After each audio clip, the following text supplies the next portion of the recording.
Hi, my name is Alyssa. If we haven't met or we haven't talked before, this is going to be about a 70-minute Yin Yoga offering. And the intention um, is really just to offer a container for awareness, a container for kindness, a container for self-healing, for you to do self-liberation work in whatever way that is best suited to you in this time. All my classes this week are donation based and always are. And this week particularly, I'm donating all of the proceeds for this class and all classes that I'm offering right now to the Minnesota Healing Justice Network. It's a group of doulas and midwives originally came together. It is Black and Brown founded and run. It is trans and queer founded and run. It is femme and non-binary founded and run in Minnesota to help seek to balance inequities in wellness, both in the receipt of wellness services and the ability for BIPOC identifying folks to get access to training and sort of apprenticeship, et cetera, in those sort of industries. So know that that's what's up. You can donate directly. The link to their PayPal will be in the listing for this video, or if you donate to me, know that that will get forwarded on. Thank you for joining and thank you for doing this work. I'm going to do my best to offer just as a kindness practice that kindness, real compassion is big enough to hold so much, right? It's the sort of solve for what there is no other solve for. And it's not an SOLVE, I mean an SALVE. It's just something to allow us to heal, an aid, a collaborator in our own healing, our own freedom work. And so you're welcome to take as little or as much of this as you'd like, to use the tool as you'd like to. You can always stop the recording at any time. And I always ask in advance that you give yourself permission to liberate from the idea that you're doing this in the way that I would like you to do it, or that I have the right answers, etc., or so on. I'm just here to offer what I have to offer in this time. If it's not for you, it's always okay for us to sort of part even in a bit of time for you to do the work that you need to in love. It's always okay to do that. And I ask in advance your forgiveness, as I am only a human having experiences as well. Yin practice, I'll talk about a little bit once we're in our first sort of relaxed pose. But in this practice, know that we're starting with a few more yang actions at the beginning, more activity, working the shoulders, heart, and the hip girdle. So I have a chair to help me. You might grab something like that, a couple of blocks, a tall stool, nearby coffee table. All those things would work just fine. Some of you might find you don't need it at all. I also have a little bit of a handkerchief around as a strap for me. That's enough strap for my shoulders, but you might find you need a longer strap stand in. I have a book to sit on. If you have props like straps and blocks where you are and you're practicing, feel free to use them. All right, I think I've said all that I need to say. We're going to start this practice standing. So you can rise to standing up. You can find a couple of steps forward and back, right and left. Find a good spot for yourself to be. You're welcome to close the eyes. If it feels more assuring to keep the eyes open, you might gaze out on the horizon in front of you. And take a moment to soften your knee backs, to soften the clamp of your toes curling into your shoes or the ground or your yoga mat. To let the bones of your feet find their own organization. We're practicing Samasthiti, a posture or a kriya, an energetic practice. Sama means same, sitihi, standing. You might think of it as the axis of all. How do you stand in gravity? What do you stand for? Who do you stand with? And how can you stand compassionately with your own experience? You might allow yourself to draw your awareness to your literal heart, to your gut. You can also stack a hand on these spaces. Remember that none of this is stringent. While we place power and action, if you find you need to move, if you find it needs to sit with you in a different way, allow it to be so. I offer that we might begin this practice standing by uniting with 3 rounds of the seed sound of Om, secular chant acknowledging the interconnection between all things and thus our efficacy and responsibility system, that network. If Oming or chanting isn't for you, or you're in space where it might not be for you, you could always chant it in your mind's eye, hearing the sound with your internal ear, or sit with us in silence instead. Exhale to prepare the body. Take an inhale in through the nose, clear the energetic channel. Open mouth, exhale, HA. Inhale, prepare for Om.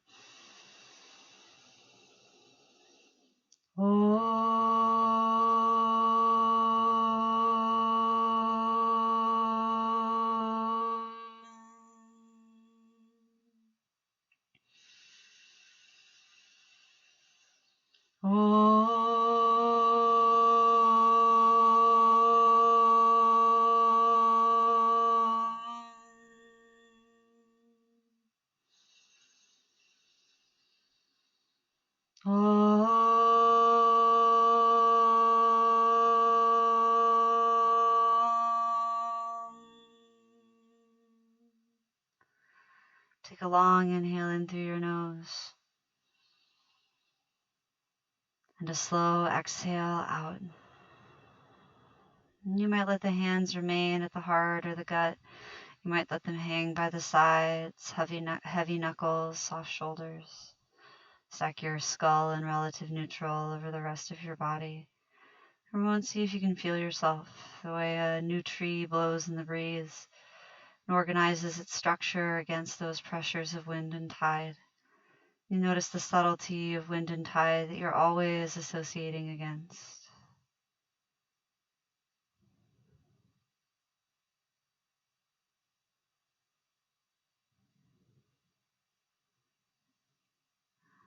You might just take this as a practice of kindness. If that seems too complex today, you might take this as a practice of listening, of paying attention to how things are, feeling in the body, listening to the experience around you, the experience of your own thoughts, your own wisdom.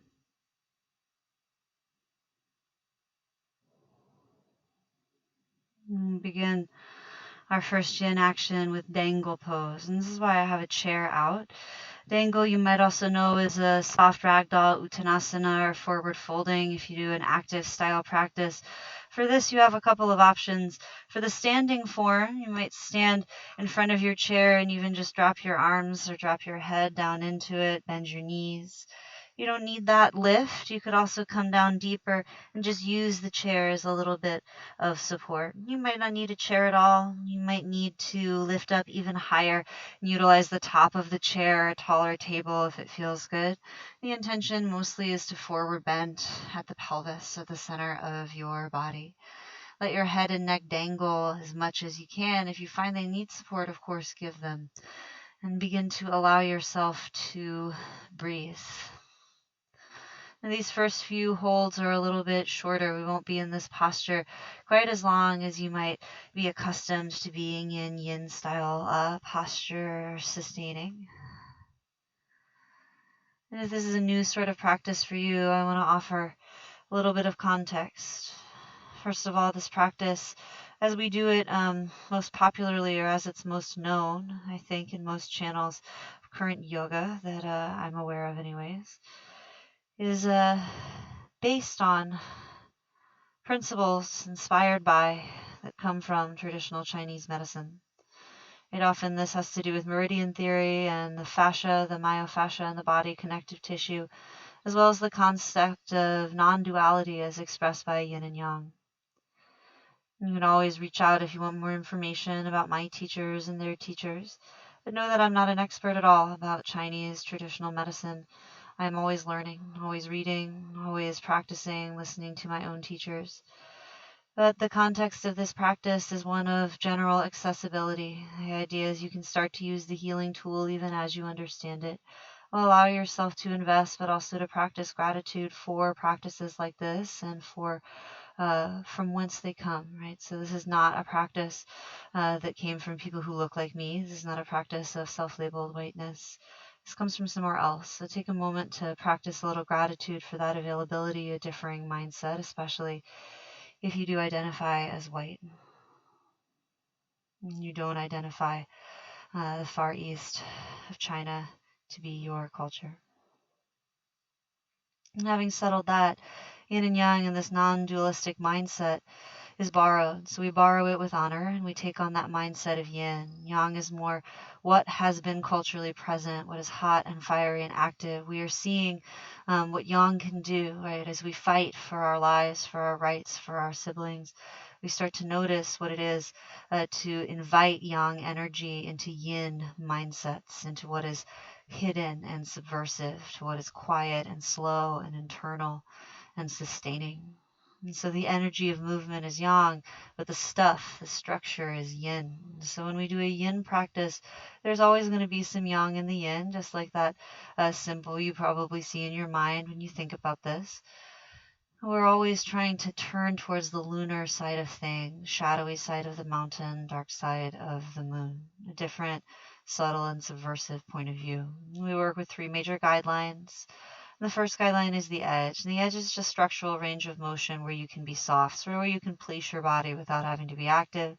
Use props to prop yourself up, and know that some action will probably still happen. Muscles are still trying to fire. We're asking them to soften so we can put the exercise, the pressure to get in active tissues, bones, joints, fascia throughout the body.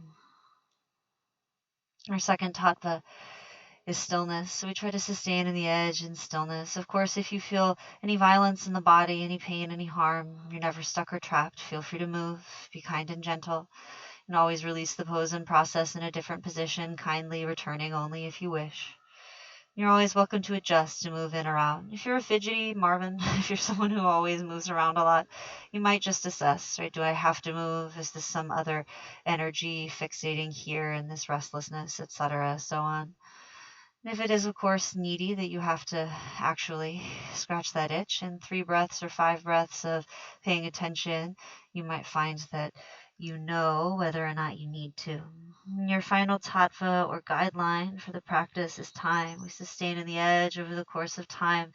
Ooh, and you're already well past halfway through your hold in this pose. In fact, you're at your final minute. I'll often give you a final minute, a halfway mark, because depth, at least as far as pressure on the tissues, comes with time a lot in this sort of practice.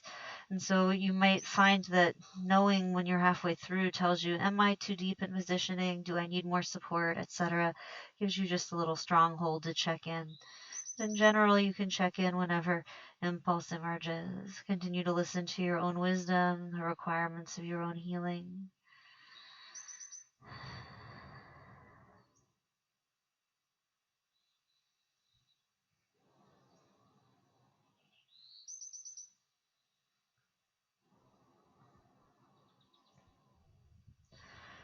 All right, if you haven't already, bend your knees pretty generously.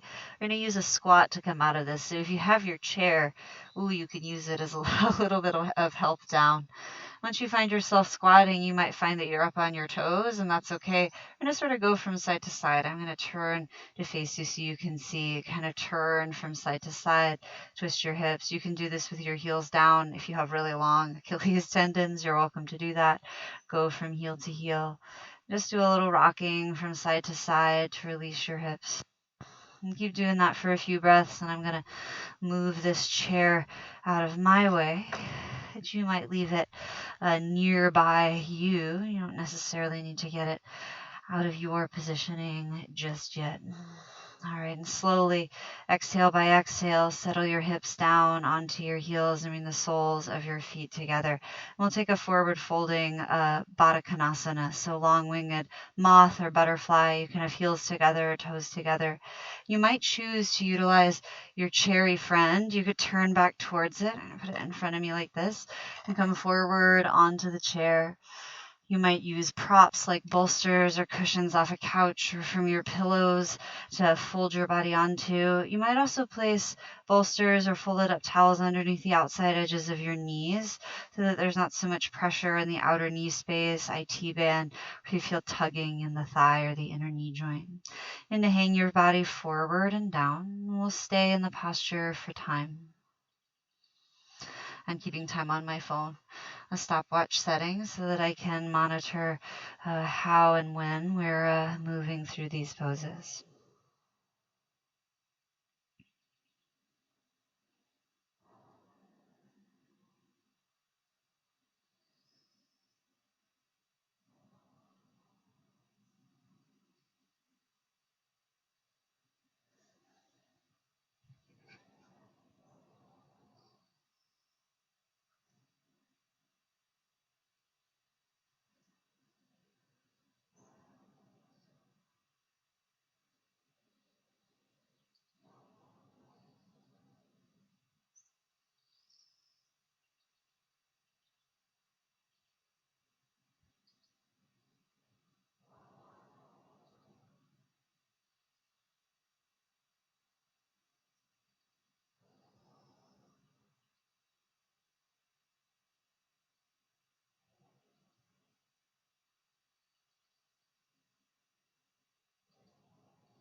All right, you're halfway through your time in this posture.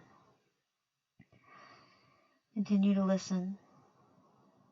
It might sound like a really simple instruction, but I don't think that it is easy to listen. Pay attention broadly to your experience, to let your scope widen, to be with kindness that causes discomfort.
Slowly,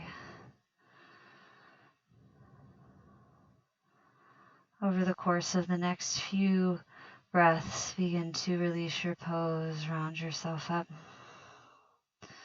And you might pause to take your hands behind you and lift your heart like you're showing it towards the sun. Place the soles of your feet on the ground and windshield wiper from side to side. All right, we're going to do a little more of this work into the hips. Take your strap with you.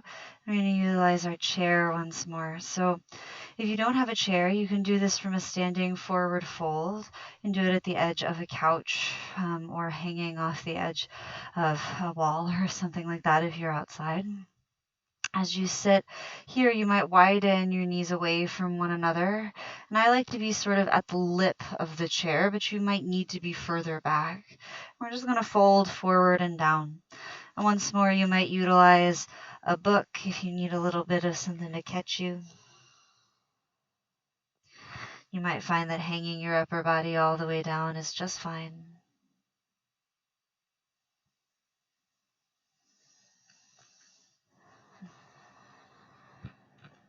You might turn your legs more in or more out.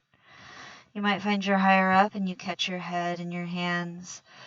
You might find that sitting further back means that when you hang, your body can hit the chair and give you a little extra support. You don't have to go quite so deep. Or you could put a pillow there to catch you. Alternatively, you might do this with your legs all the way together, folding down, and you could use your chair perhaps to catch you with your arms. Relax your neck if it's available, or support it if that's required for your healing. We'll add an arm variation at halfway in this posture as we were in the last one for about 4 minutes.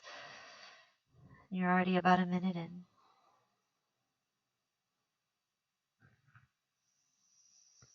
And I want to give you a bit of a caveat that sometimes folding forward can make you feel lightheaded, both coming up and going down, especially from this point of view. And so if you see stars or you feel a little funky, try to go real slow.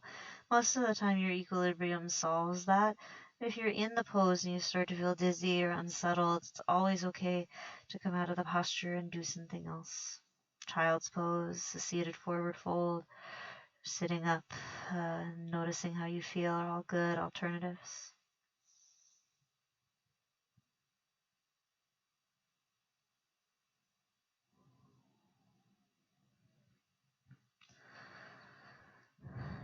All right, option to stay in whatever variation you found. In the second half of this posture, you might add a shoulder bit of business. So I'm going to take my handkerchief and hold it between my two hands at a wide setting as I drop forward and down. Now, some of you might need a smaller setting. You might fold and work your hands closer together. Some of you might interweave your fingers. Relax your neck. Now here you are welcome to let gravity take your arms. Sometimes it can be nice to do small movements, wiggles of the shoulder. Try to stay subtle and breathe.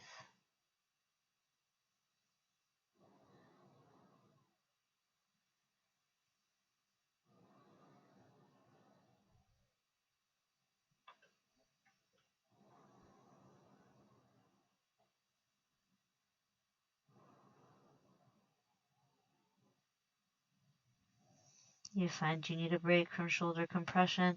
Always rest your hands back towards the small of your back and let your shoulders dump forward. You can alternate between the two or stick with one or the other if you find it's useful to you.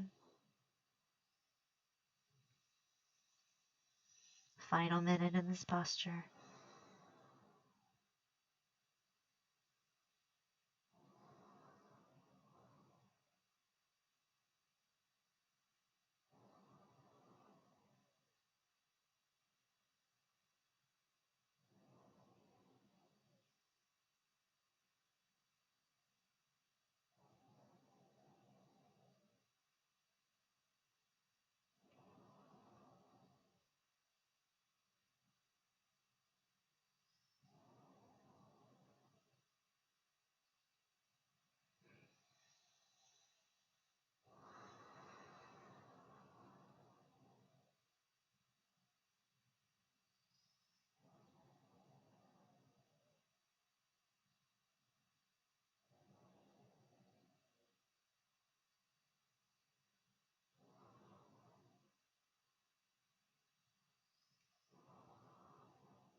Very slowly, taking about 5 or 6 slow breaths to unwind out of the posture. And I again would suggest very slowly dragging the upper body up. If you're seated on a chair, maybe taking a moment, you might stretch out a leg, do a little side to side action in the upper body. All right, now we'll come down to the floor. So you can come to a hands and knees position. You're going to begin to do work into the shoulders and into the center of the back. We'll do some backward bending actions, but I encourage you to think of them more as backward strengthening actions, strengthening the connective tissue by putting gentle pressure there. So starting with our shoulders, come to the hands and knees position, the tabletop shape, and we'll work to thread the needle. So let's twist to the right first. Take your left arm underneath your right and behind and come down to your shoulder, your ear, or your jaw. Once you're all the way down, you might let your head rest on an arm or a hand. You can always utilize a landing pad like a prop if you need one. You can take the opposite arm up or out long like a child's pose or overhead. Some people will thread it behind the back. You might also let it drop and let the body come down. We'll stay in this pose again for about 4 or 5 minutes, so a little longer than sometimes we stay in upper body actions. Be sparing with how you apply pressure to yourself. Try to give yourself perhaps a little bit of extra space, a little bit of extra respect.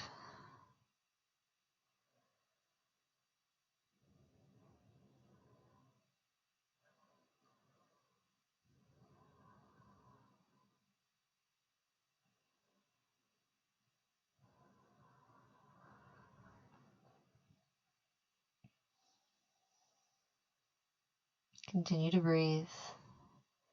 You'll find lots of positions where it seems improbable, if not impossible, for you to be totally soft and maintain the position. So remember to get creative, but also that it's always a balance. When you find the balance, make sure you feel enough structure to feel secure and stable so that ease can cultivate. But yin poses are not nothing. You're going to feel pressure in your connective tissue. The way you feel sort of stiffness in your connective tissue or sort of the stuckness of morning action in the body.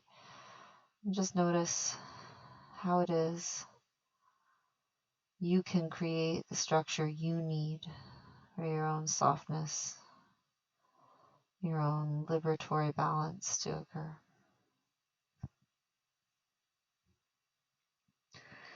About halfway through your time in this hold on this side.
Final minute.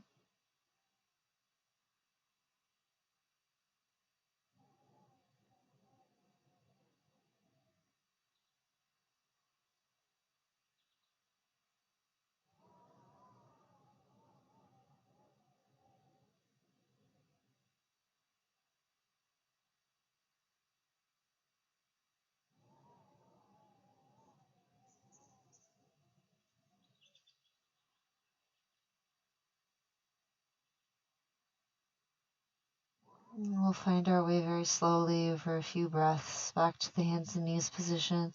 It's usually a good place for transitional movement and address if it's required. Return your right hand to the mat. You're always welcome to do any reaching out or up that you like before returning to a tabletop shape. You might shift from front to back or stretch your wrists a little bit, roll your shoulders or your neck around if it feels good. I'm going to take a minute to do a literal minute to do a toe sit.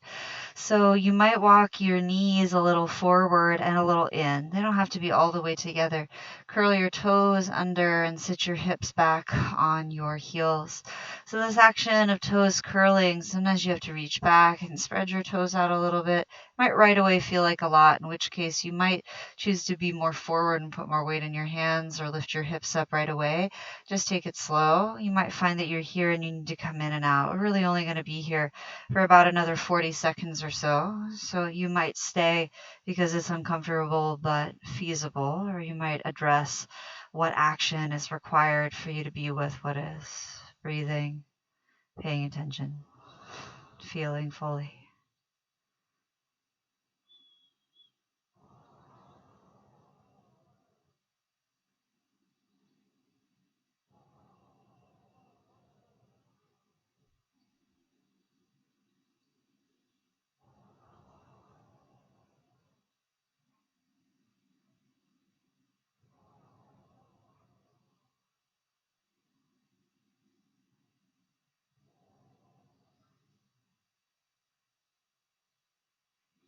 All right, slowly, if you haven't done so already, bring your hands to the earth in front of you and slowly take the weight off of your feet. I like to lift my feet and kind of let them uncurl a little bit. We'll move into the opposite side of that twisting action to thread the needle. So heavy weight in your left hand, thread your right arm underneath and behind, come down to your shoulder, ear, or jaw, and breathe.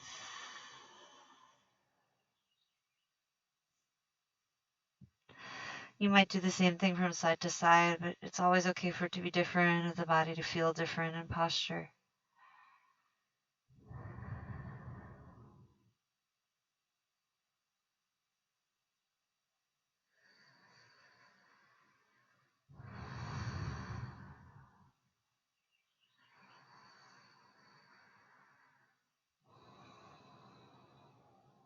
The breath is a powerful tool. Employ your breath. You might consider each breath as a gratitude practice.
halfway.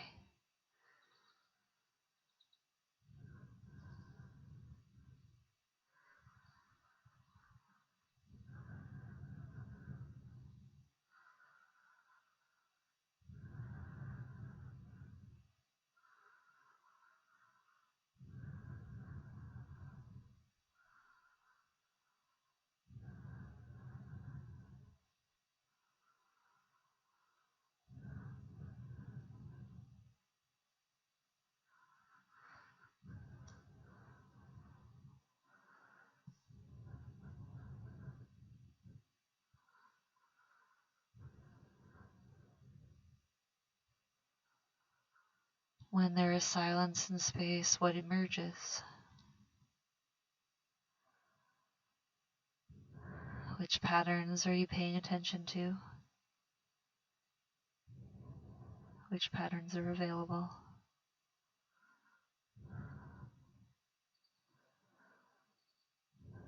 You can always apply a little deep breathing, Ujjayi pranayama, as a pattern of peace. Anytime you find anything other than peace emerging.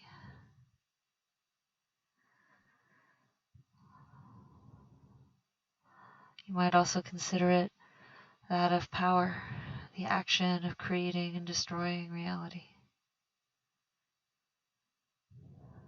You're in your final minute.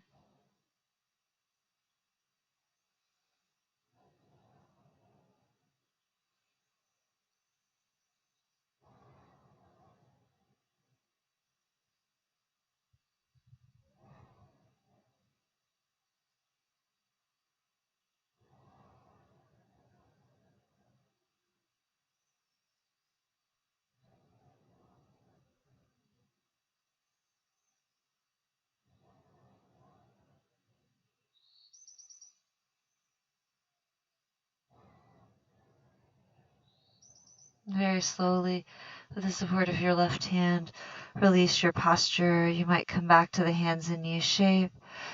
You might choose to move through a little cow and cat. You might find that you need to go from side to side a few times, back and forth. And we'll flatten the tops of the feet to the mat and sit the hips on the heels.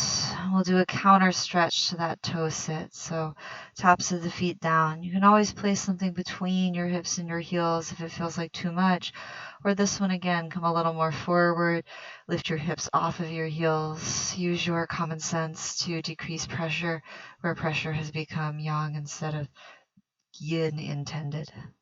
And we'll be here for about another 40 seconds. You might adjust your feet if you find they're turned in or out and that's not to your liking.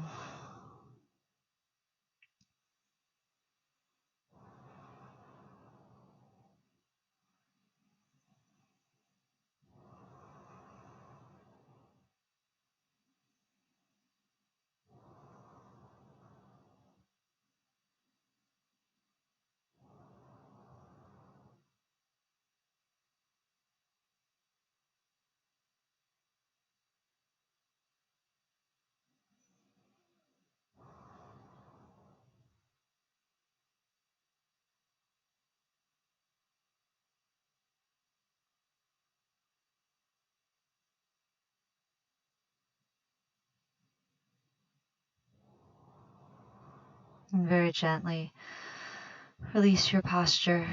You can come forward to the hands and knees position once more. And take the melting heart, the Anavata Vishuddha, just for a couple of breaths. If it's not for you, you might take child's pose instead. Hips relatively stacked over the knees. I think mine come forward. Some people's go back. All those options are good ones. Come forward and down. Now you might use a cushion or a block to catch your head. You might come to your chin. You might come to your armpits. Once you're down in the shape, you have to assess if this is sustainable. We'll be here for about 3 minutes, breathing.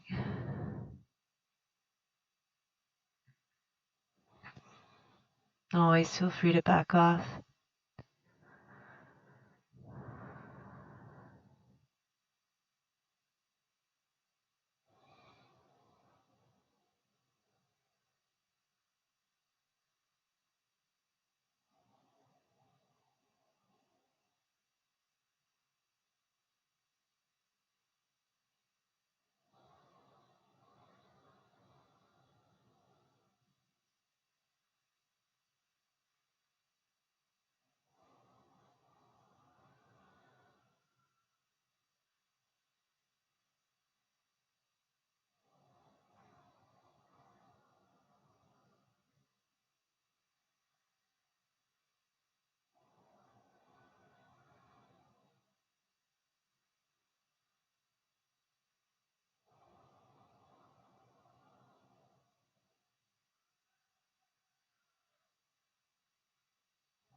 halfway.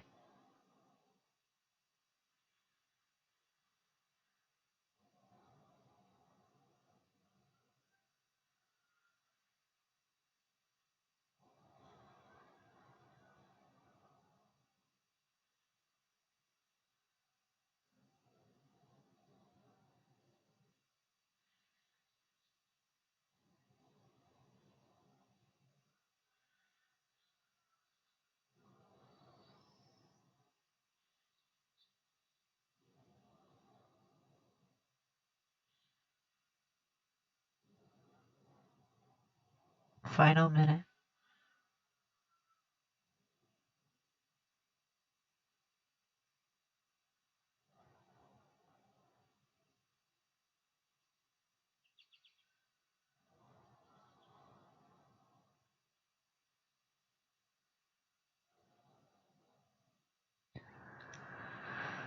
With great compassion, exit your pose. We are going to come to the Sphinx Pose. You might return to hands and knees and take a little time there. You might come forward onto the front seam of the body as I have here.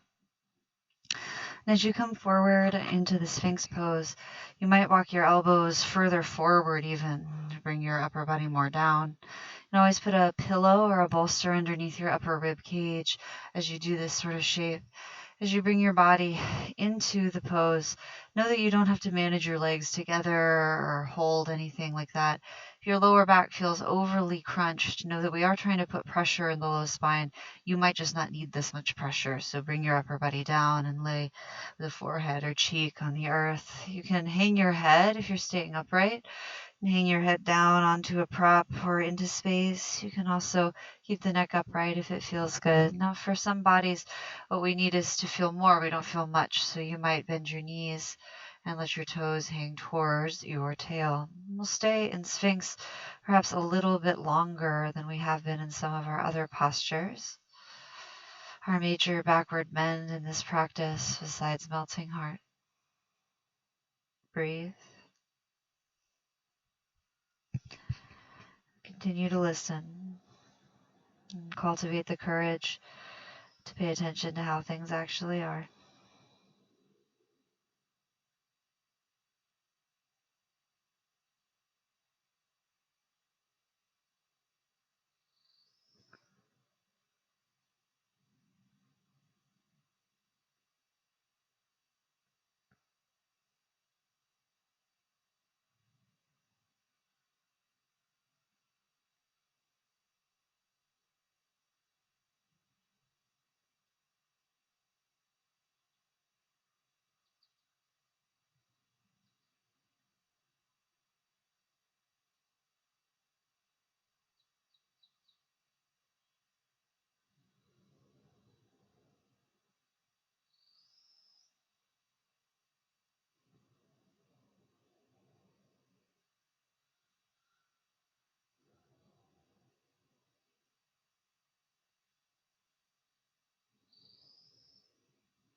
halfway through your time in this posture.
If for the last minute or so you would like to add more pressure, you're welcome to lift up. You might bring your elbows up onto a book. Some people might find that they want to take a seal pose. I've been told you really want to put your hands as close under your shoulders as you can so that you have a little more access to bone on bone pressure as opposed to muscle action. Breathe. You might keep your knees bent, you might not. You get up high and you think, oh, this is too much. You can just lower it right back down. Keep it in that 50 to 80 percentile of work.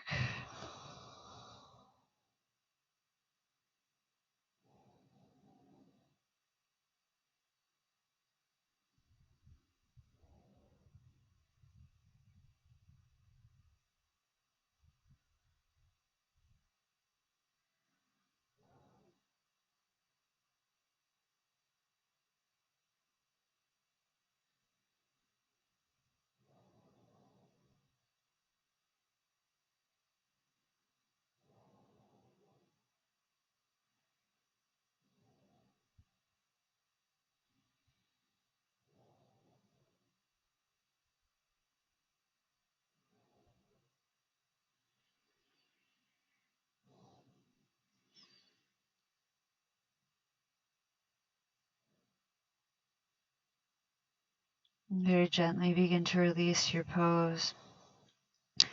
Bring your upper body all the way down. You might turn one ear and stack your hands underneath your cheek, underneath your forehead.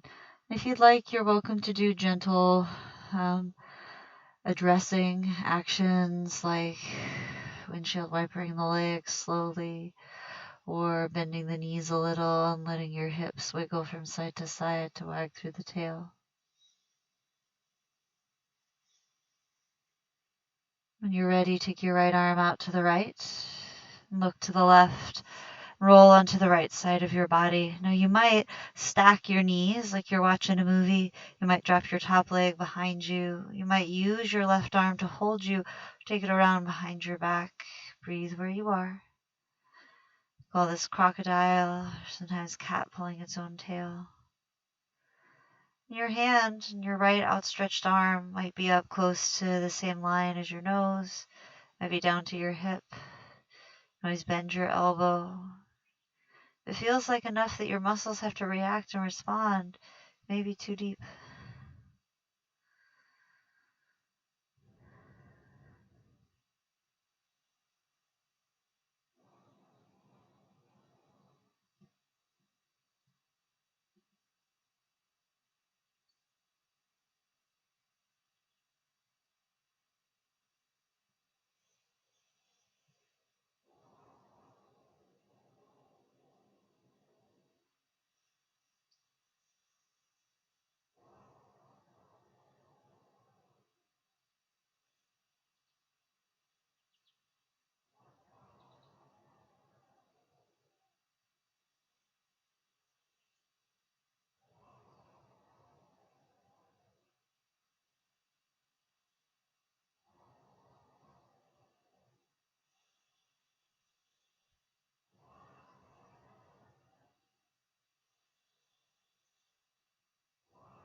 halfway.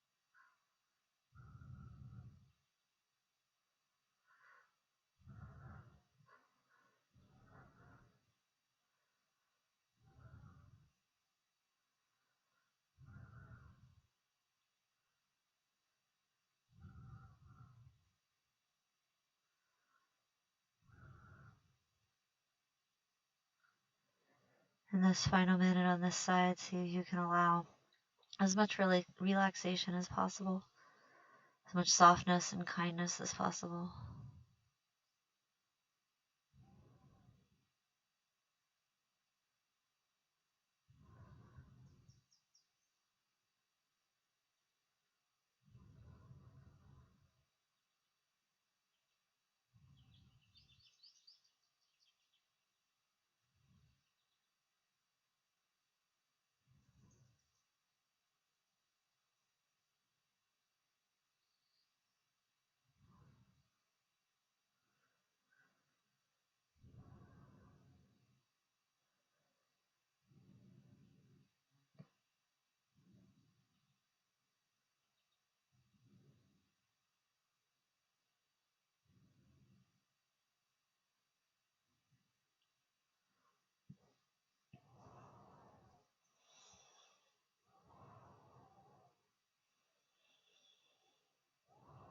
And this is your final minute in this posture.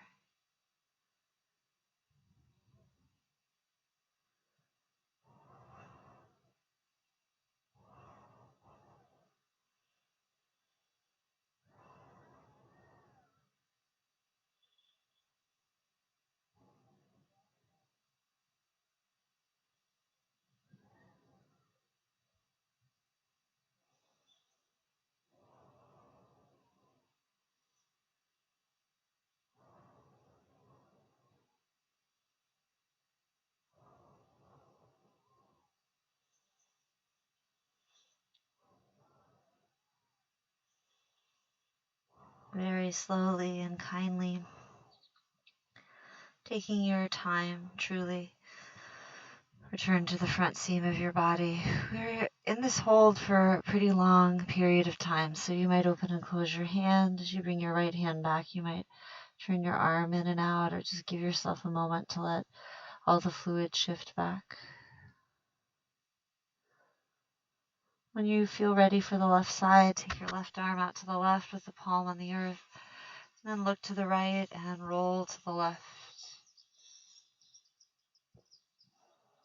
And it might be the same from side to side. It might require different address. We'll stay for time, so you have plenty of time to get in and out. If you need to place props or move things around, do.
Final minute.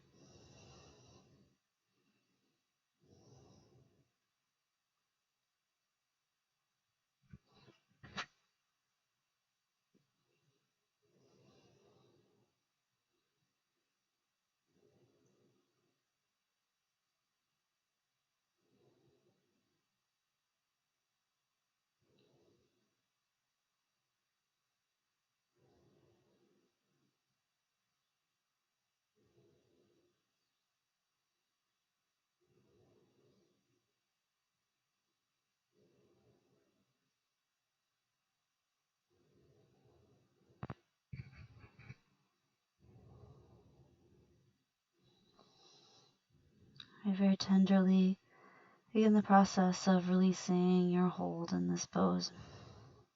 You might slowly use your right hand to roll back onto the front seam of your body and open and close your left hand. I'm going to go slowly, gently towards a child's pose. So you can use your hands to press yourself up or roll to one side, elbow your way up. You can do this child's pose with your knees together, your hips on your heels. You might pad your knees underneath if they feel tender on the floor. Pad between your hips and your heels. You could also choose the wide kneed variety. The upper body come down. Rest your forehead on a prop or the earth or your hands folded. Take your arms out long in front of you. This is our last formal posture before resting.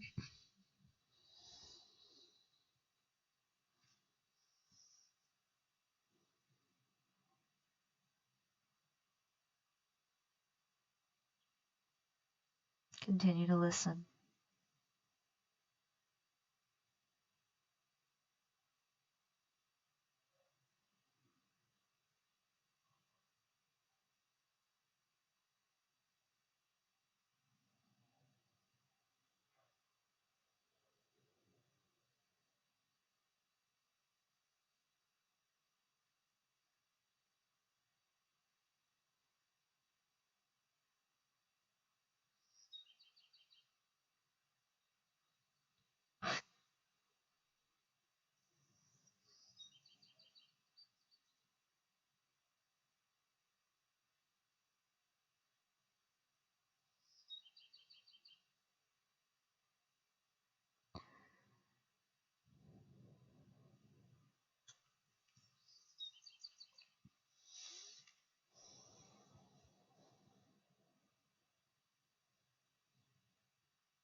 Halfway.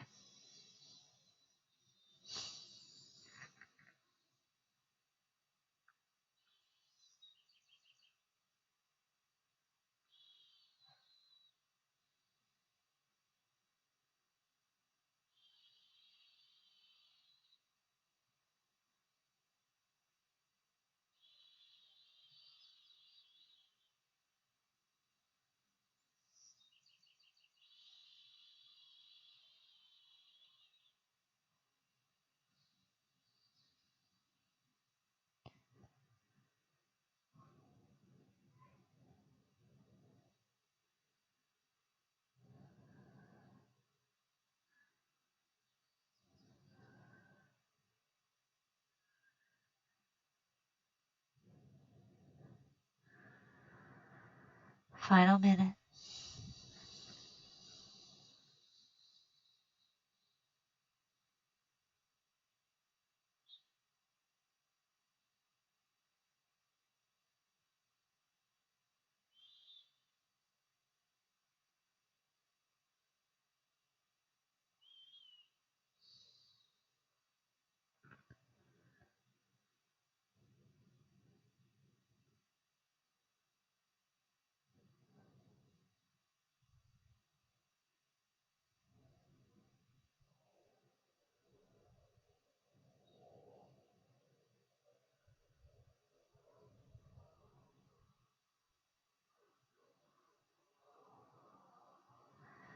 very kindly in your own way begin to noodle and scheme towards whatever final resting position is best for you. You might decide that you want to lie on your back or your belly. You might decide once you're on your back that you need to do spinal twisting to prepare, that you need a seated forward fold. The beauty of this recording is that you could pause it and do whatever else you'd like to do. Take about 10 breaths here in our transition for you to get to resting. As you find rest, know that you're just looking for sustainability. We'll stay there for about 7 minutes or so, resting. You could rest on your side or your belly. You could choose a meditation seat. You want to find a way to create as much of a circumstance of relaxation as possible. You might find that your body is still tense even when you try to relax. The magic is in the attempt. The magic is in the turning towards, right? Lay the intention, even if the result takes some time to build or to cajole along. And so as you turn towards this powerful practice of rest and liberation, as you turn towards your own experience, close the eyes and let yourself practice listening once again, feeling with the body, listening for the thoughts, listening for the experiences. I'll call you up and out when it's time to return to action. Otherwise, as you settle down into rest, as you complete any actions that are necessary for you, head to a resting position that you can be in and close down the eyes. Relax your back teeth off each other. You might choose instead to have your eyes focus softly on one soft spot. Let your tongue hang in your mouth and let gravity push the ground back up into you. Soft as you can, only as structured as you need to be. And we'll call you up and out when it's time to go back to doing things. Until then, listen to how things really are.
Sahana Vavatu Sahano Munaktu Saha Viryam Karavavahai Tejasti Navaditamastu Mavit Vashavahai Om Shanti Shanti Shanti.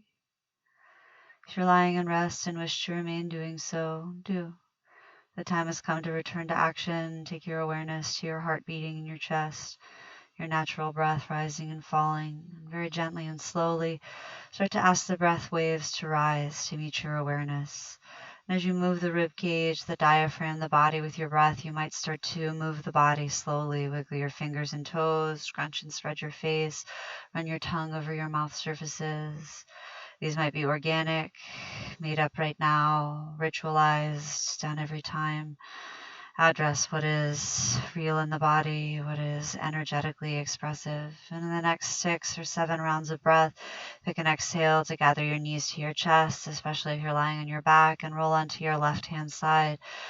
Let your head rest on an arm or a hand, or proper the earth in fetal position, and just take a moment to practice gratitude for the privilege of the practice, to practice gratitude for the access to the information, to practice gratitude for the work that has come to you in this lifetime, for the access to practice your own work and enlightenment, and where you need to focus your kindness and your power in the here and now.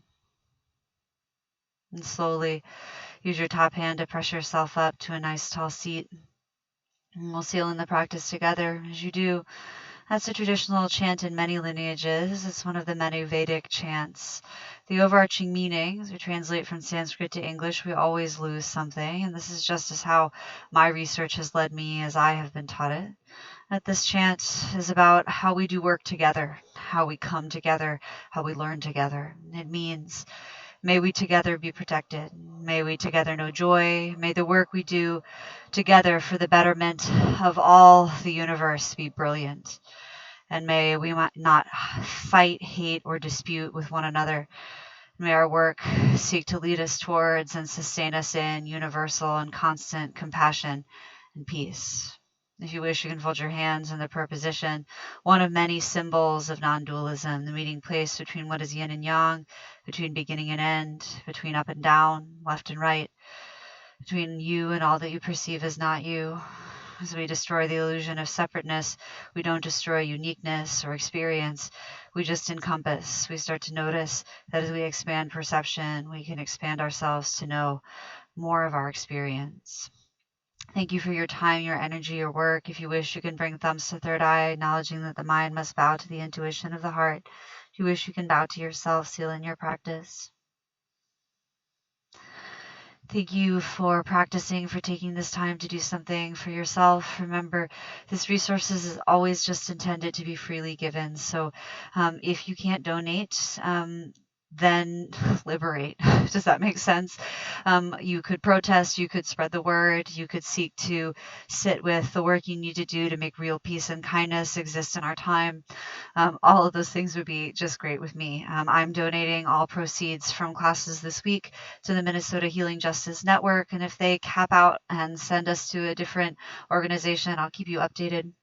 Otherwise, I'm sending love to you, support to you if you're protesting. If there's anything I can do for you, reach out to me.